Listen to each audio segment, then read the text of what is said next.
Hero 'జీవా' గారు రీసెంట్‌గా నటించి సైలెంట్‌గా హిట్ కొట్టిన తమిళ్ మూవీ 'తలైవర్ తంబి తలైమయిల్' రివ్యూ చూద్దాం. నాకైతే మూవీ నచ్చింది. విలేజ్ బ్యాక్‌డ్రాప్‌లో జరిగే సింపుల్ స్టోరీలో హీరో 'జీవా' విలేజ్ పంచాయత్ ప్రెసిడెంట్‌గా కనిపిస్తారు. ఆ ఊరిలో ఒక ఇంట్లో జరిగే పెళ్ళికి వెళ్తాడు 'జీవా'.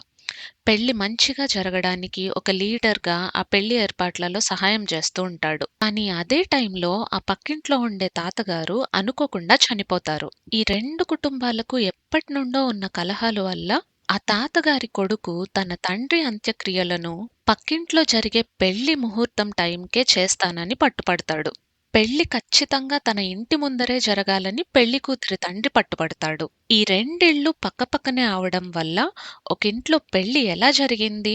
ఆ తాతగారి అంత్యక్రియలెలా జరిగాయి? ఈ రెండిళ్ళ మధ్య ఇరుక్కుపోయిన జీవ ఈ సమస్యను ఎలా పరిష్కరిస్తాడు అని తెలుసుకోవడానికి మూవీ చూడండి. స్టోరీలో పెద్ద పెద్ద మలుపులు ఎక్స్‌పెక్ట్ చేయకుండా ఫ్యామిలీతో పాటు రియలిస్టిక్ ఎమోషన్స్ కోసం ఈ మూవీ చూడండి. నెట్‌ఫ్లిక్స్‌లో స్ట్రీమ్ అవుతుంది.